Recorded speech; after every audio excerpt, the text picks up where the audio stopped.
신명기 16장 9절 말씀부터 12절 다 같이 뜻을 생각하시면서 봉독하겠습니다. 7주를 셀지니 곡식에 낫을 대는 첫날부터 7주를 세어 내 하나님 여호와 앞에 77절을 지키되 내 하나님 여호와께서 내게 복을 주신 대로 내 심을 헤아려 자원하는 예물을 드리고 너와 내 자녀와 노비와 내 성중에 있는 레위인과 및 너희 중에 있는 객과 고아와 과부가 함께 내 하나님 여호와께서 자기의 이름을 두시려고 택하신 곳에서 내 하나님 여호와 앞에서 즐거워할지니라. 너는 애굽에서 종되었던 것을 기억하고 이 규례를 지켜 행할지니라. 아멘. 지난주 제가 아침에 차 운행을 하면서 라디오 방송을 듣다가 깜짝 놀랐어요. 왜 놀랐는가 하면 부영그룹 회장님이 고향 동네 사람들에게 5천만 원부터 1억 원까지 세금을 공제하고 현찰로 통장에 넣어줬다는 거예요. 그래가지고 깜짝 놀랐어요. 아니 세상에 이런 분이 있나. 그러면서 군생활한 공군부대에는 500억을 군 복지를 위해서 쓰라고 기부를 했다는 거예요. 그리고 동네 이장님이 방송 인터뷰를 하시더라고요. 어느 날 어느 회사라고 그러면서 통장 번호를 알려달라고 동네 사람들한테 전화가 왔대요. 그래서 미심쩍게 생각하면서 통장 번호를 알려준 사람이 있고 보이스 피싱이다. 그래가지고 통장 번호를 알려주지 않은 사람이 있고 그렇대요. 근데 통장 번호를 알려준 사람들은 깜짝 놀란 거예요. 이 이장님 통장으로 1억이 현찰이 딱 들어와 있다는 거예요.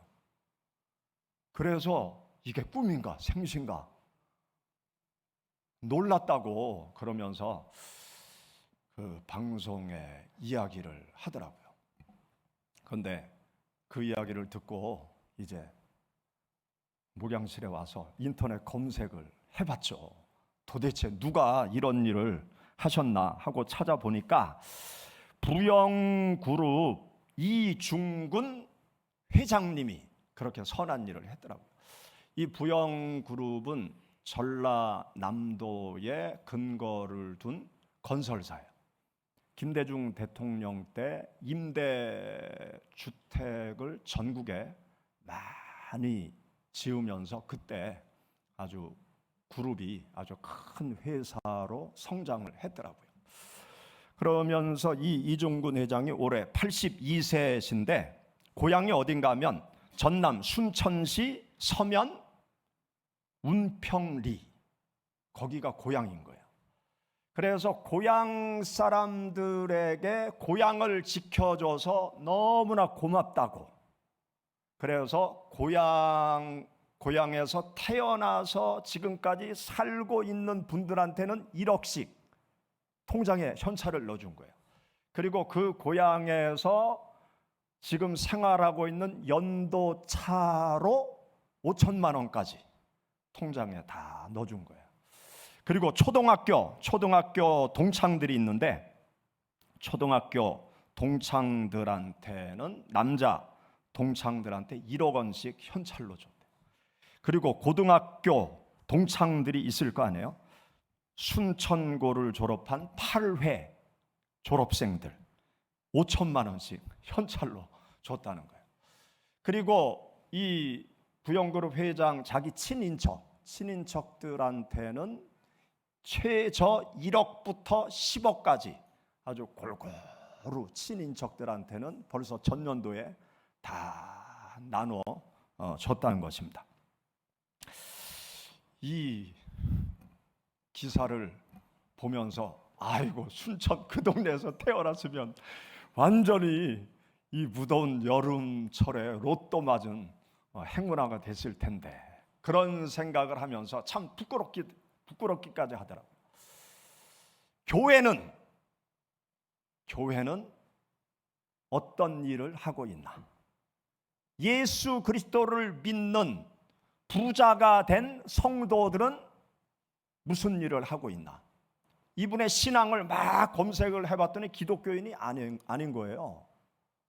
기독교인이 아님에도 불구하고 이 사회, 고향 사람들, 또 친구들, 가만히 친인척들 생각하면서 나눠줘야 되겠다, 그렇게 생각을 한 거죠. 이분의 자산이 17조 자산가, 우리나라의 아주 굴지의 부자 그룹에 속하는 사람이더라고요. 돈이 있다고 다 그런 일을 하는 것이 아니잖아요. 그래서 그 기사를 보면서 좀 회개하고 반성하고 성찰하는 그러한 시간을 가졌습니다. 저에게 하나님이 어떤 분이십니까? 그렇게 물어보면 저는 이 장마철에 하나님은 물과 같으신 하나님이시다, 그렇게 말씀드리고 싶어요. 이 물이라는 것의 특징이 있는데요, 물은 생명을 주는 역할을 합니다. 또 물은 낮은 곳으로 흘러가는 특징이 있는 것이 물이라는 거예요.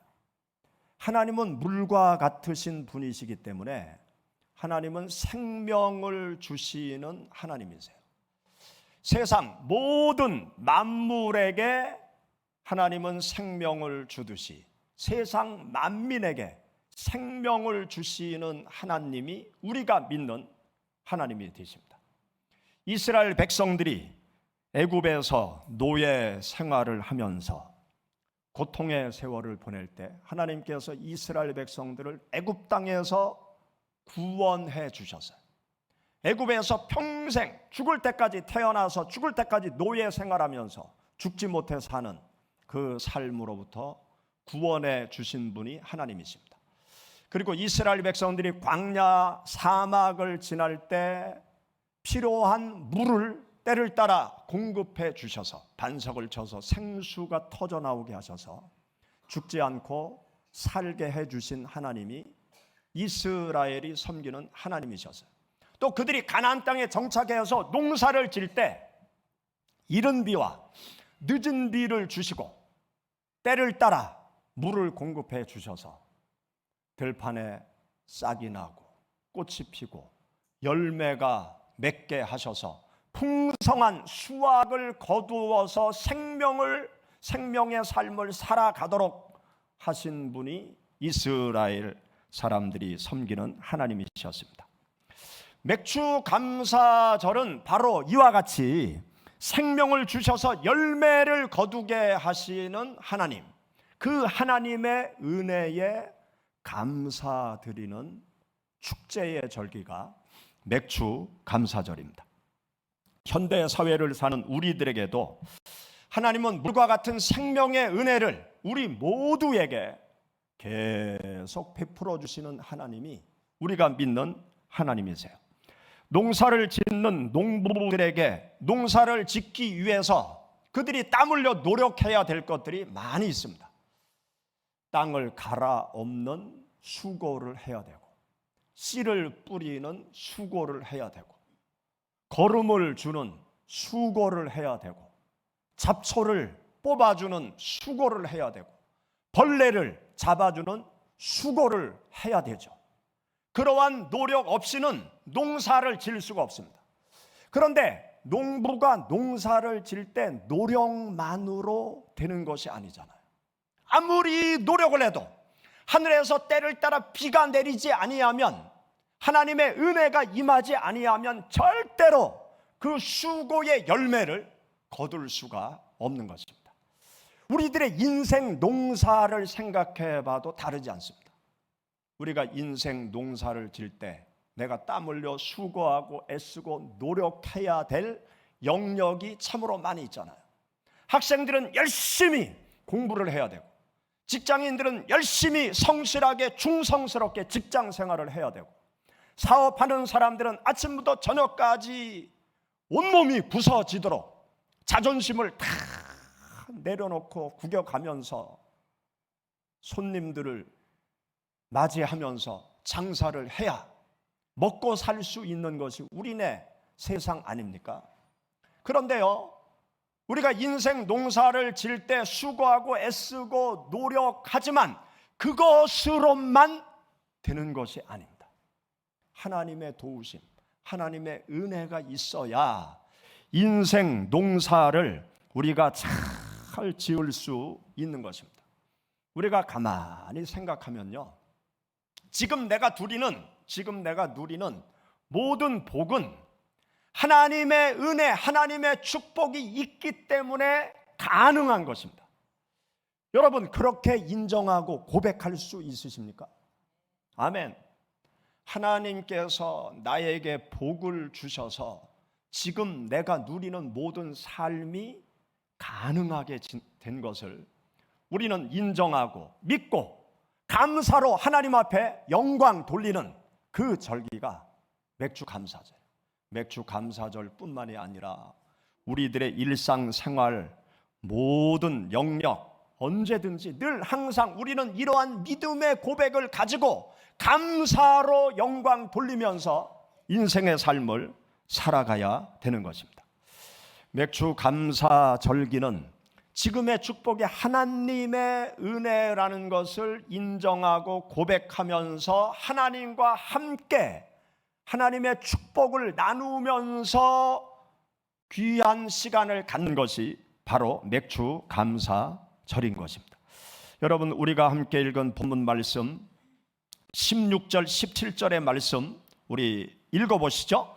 너희 가운데 모든 남자는 1년에 3번 곧 무교절과 칠칠절과 초막절에 내 하나님 여호와께서 택하신 곳에서 여호와를 배웁되 빈손으로 여호와를 배웁지 말고 각 사람이 내 하나님 여호와께서 주신 복을 따라 그 심대로 드릴지니라. 하나님과 함께 감사의 제사를 드리라고 말씀하고 있는 것이죠. 물의 두 번째 특징은 무엇인가 하면 물은 생명을 줄 뿐만이 아니라 물은 낮은 곳으로 흘러간다는 거예요. 물은 절대로 높은 곳으로 흘러가지 않습니다. 물은 항상 낮은 곳을 향하고 있어요. 하늘에서 빗방울이 높은 산봉우리에 떨어지는 순간부터 이 물의 인생 여정이 시작되어져요. 이 물의 인생 여정은 어디를 향하여 계속 달려가는가 하면 낮은 바다를 향해서 계속 달려갑니다. 계곡을 지나 냇가를 지나 강을 지나 산이 가로막혀 있으면 그 산을 돌아서 결국은 어디까지 가는가 하면 낮은 바다까지 가요. 거기에 다 물이 고이면 하늘에서 따사로운 햇살이 쫙 내리쬐면서 그 물이 수증기가 되어서 하늘을 높이 올라가는 것이 물의 일생인 것입니다. 하나님도 마찬가지세요. 우리가 믿고 따르는 하나님, 내가 마음속에 모시고 계신 하나님, 내가 믿고 믿음으로 바라보고 쫓아가는 하나님, 그 하나님은 어디를 향해서 가는가 하면 낮은 곳을 향해서 계속 가는 거예요. 내 마음속에 계신 하나님은 어디를 향해 가시는가 하면 낮은 곳을 향해서 계속 가시는 거예요. 여러분들이 높은 곳으로 올라가는 그 순간에도 하나님은 낮은 곳으로 계속 가시는 거예요. 나를 어디로 끌고 가시는가 하면 낮은 곳으로 계속 끌고 가시는 거예요. 어둡고 축축하고 곰팡이 나고 그 습한 지역으로 내려가셔서 생명을 공급해 주시는 하나님, 그 하나님이 우리가 믿는 하나님이세요. 여러분, 우리가 함께 읽은 본문 말씀을 자세히 읽어보시기 바랍니다. 자세히 읽어보면 이 맥주절을 지킬 때 다른 사람과 함께 맥주절을 지키라고 말씀하고 있어요. 그런데 어떤 사람들과 함께 맥주절을 지키라고 말씀하고 있는지 거기에 우리는 주목해야 돼요.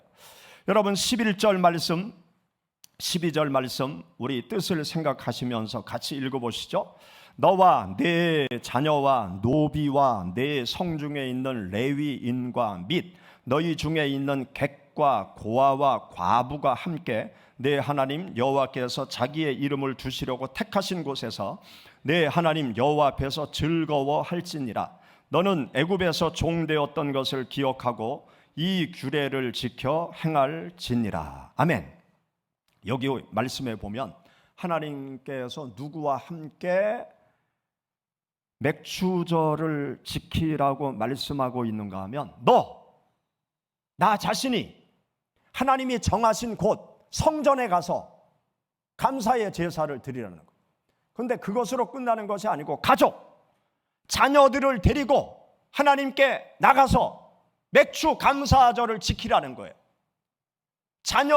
어린 자녀들은 교육을 해야 하나님을 찾을 수 있어요. 내버려 두면 세상으로 갈 수밖에 없어요. 그래서 자녀들을 데리고 와서 하나님께 감사로 영광 돌리라 이거죠. 사람은 자유롭게 풀어놓으면요 하나님을 멀리할 수밖에 없어요.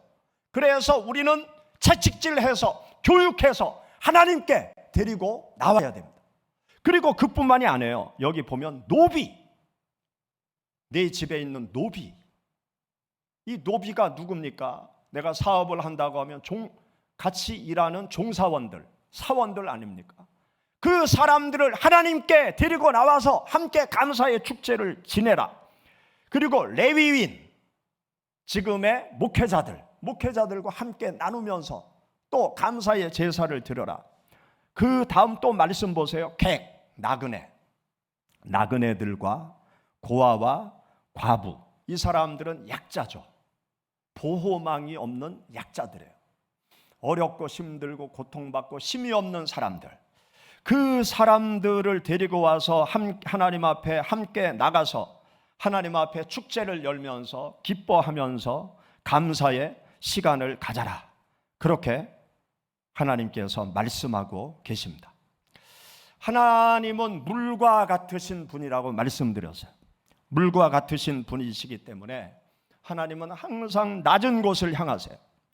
한없이 낮은 곳으로 내려가셔서 낮은 곳에 있는 사람들에게 생명을 주시는 하나님, 그 하나님이 우리가 믿는 하나님이십니다. 하나님은 가난한 자의 하나님이세요. 하나님은 약한 자의 하나님이 되십니다. 하나님은 억울하고 고통받는 자의 하나님이세요. 항상 낮은 곳을 향해서 가세요. 기독교 역사를 살펴보면요, 기독교가 높은 곳을 향해 갈 때 기독교는 타락했어요. 높은 곳을 향해 갈 때 생명을 다 잊어버렸습니다. 로마의 콘스탄틴 황제가 313년에 기독교를 유익한 종교라고 인정을 했어요. 그 전에 황제들은 기독교는 사악한 종교, 암적인 종교, 사회를 어지럽히는 이단 종교라고 이야기를 했어요. 그런데 콘스탄틴 황제가 전쟁터에 나가기 전날 꿈을 꿨는데 십자가 형상이 나타났고 그 십자가 형상을 붙잡고 전쟁에 나갔는데 승리를 하는 꿈을 꿨어요. 그래서 모든 군사들의 방패에 십자가 형상을 다 그리게 하고 전쟁터에 나가서 정말 승리를 했어요. 그리고 그의 어머니 헬레나의 영향을 받아서 콘스탄틴 황제가 기독교를 유익한 종교라고 공포를 했어요. 그때부터 기독교의 지도자들은 권력을 줄 수 있었어요.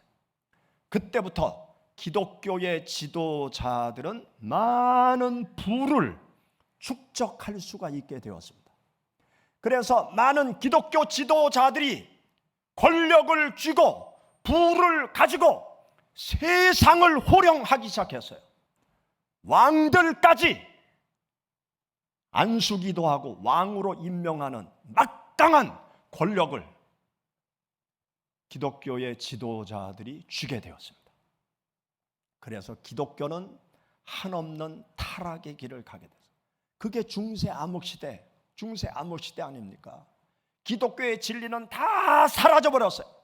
그래서 마르틴 루터가 1517년에 종교개혁을 선언했죠.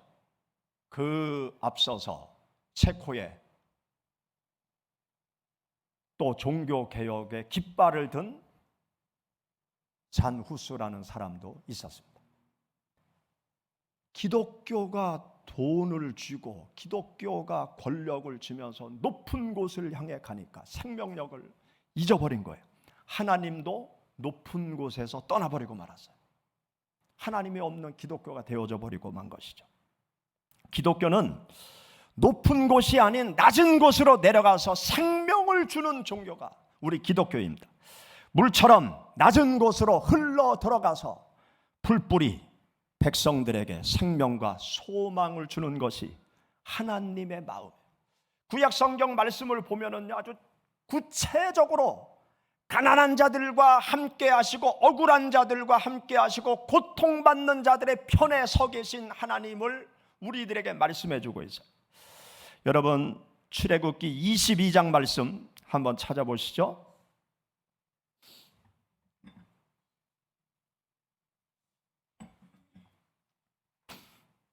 출애굽기 22장 21절부터 우리 27절까지 함께 읽어보시죠. 너는 이방 나그네를 압제하지 말며 그들을 학대하지 말라. 너희도 애굽 땅에서 나그네였음이라. 너희는 과부나 고아를 해롭게 하지 말라. 내가 만일 그들을 해롭게 함으로 그들이 내게 부르짖으면 내가 반드시 그 부르짖음을 들으리라.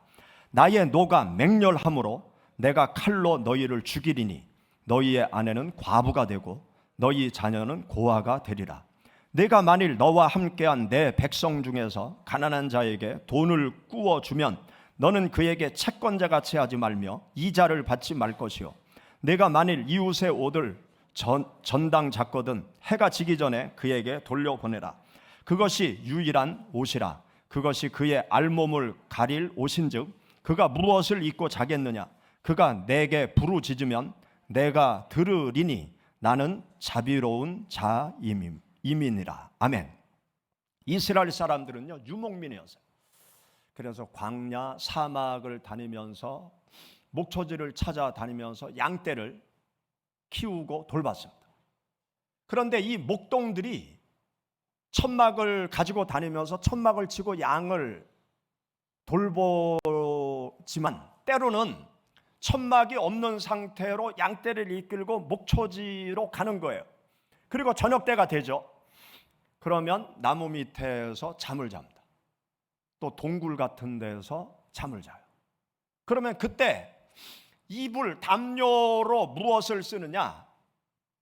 이 겉에 쉬가마 둘은 그 코트 같은 것을 이들이 떼약볕에 쓰고 다니죠.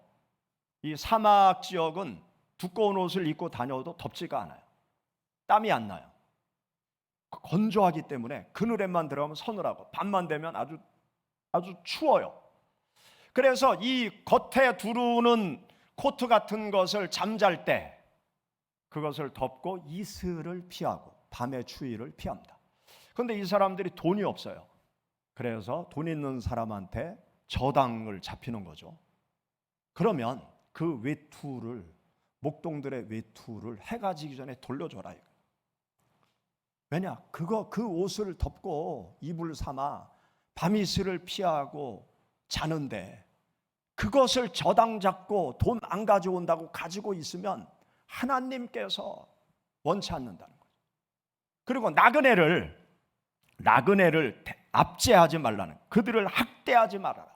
너희들이 옛날에 애굽 땅에서 나그네였고 노예였는데 학대당하고 고통을 당했는데 니들이 나그네를 학대하고 그들에게 압제하고 고통을 주면 되겠느냐?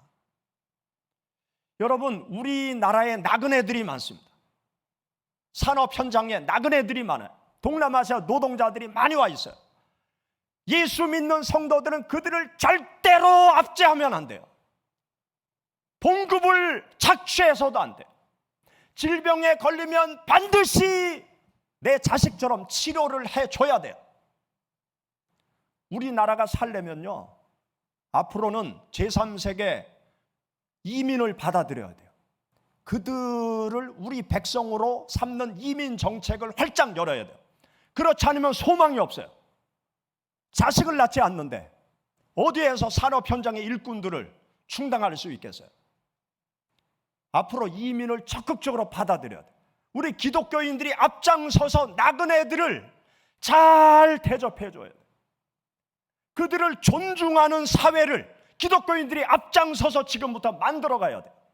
그래서 나그네들이 우리와 함께 축제를 열면서 살아가는 그러한 대한민국을 만들어야 이 나라가 소망이 있습니다.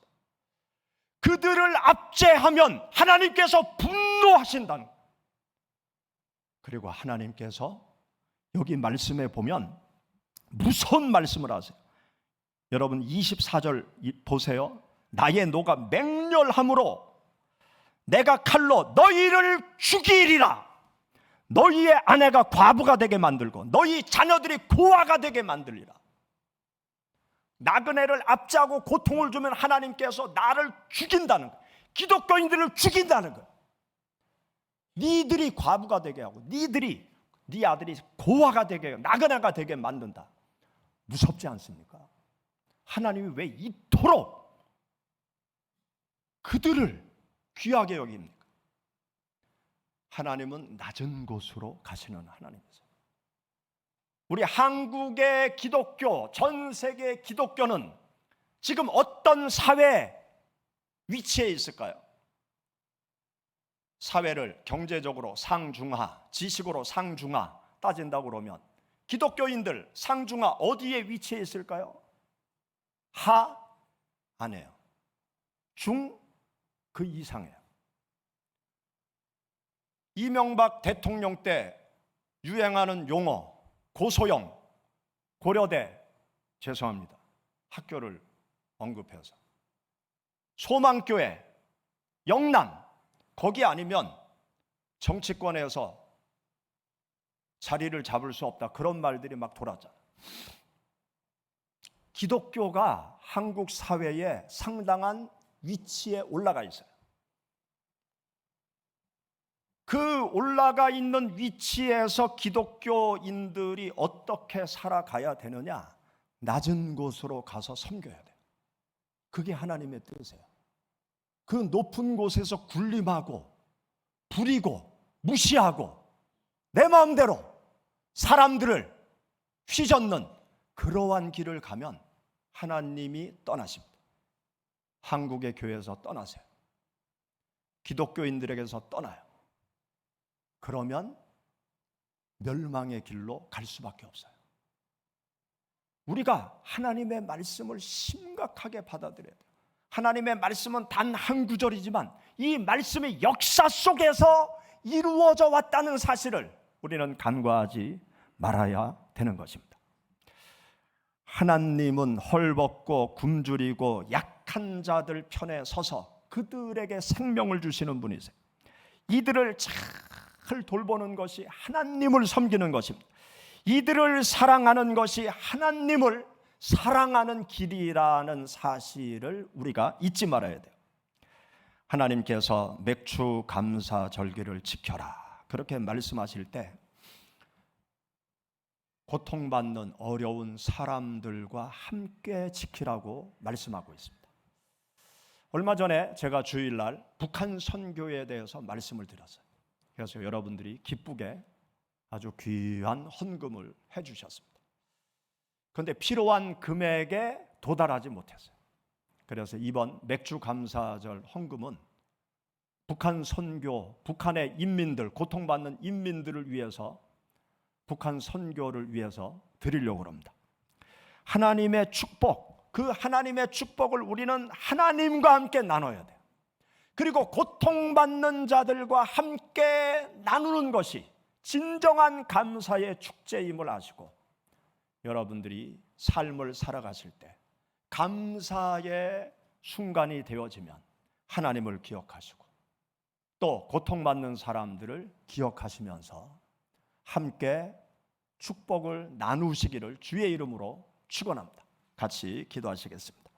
우리 말씀을 생각하면서 하나님 앞에 기도할 때 하나님의 은혜와 축복을 하나님의 은혜로 깨닫게 하시고 감사로 영광 돌리는 저희들이 되게 하옵소서. 하나님과 함께 축복을 나누는 자 되게 하시고 우리 주위에 고통받는 자들과 함께 하나님의 축복을 나누는 저희들이 되게 하옵소서. 다 같이 기도하겠습니다. 할렐루야. 하나님 아버지 감사합니다. 여호와 하나님께서 저희를 사랑하사 때를 따라 은혜와 사랑과 축복을 허락하여 주시니 감사드리옵나이다. 하나님의 은혜를 하나님의 은혜로 깨닫는 저희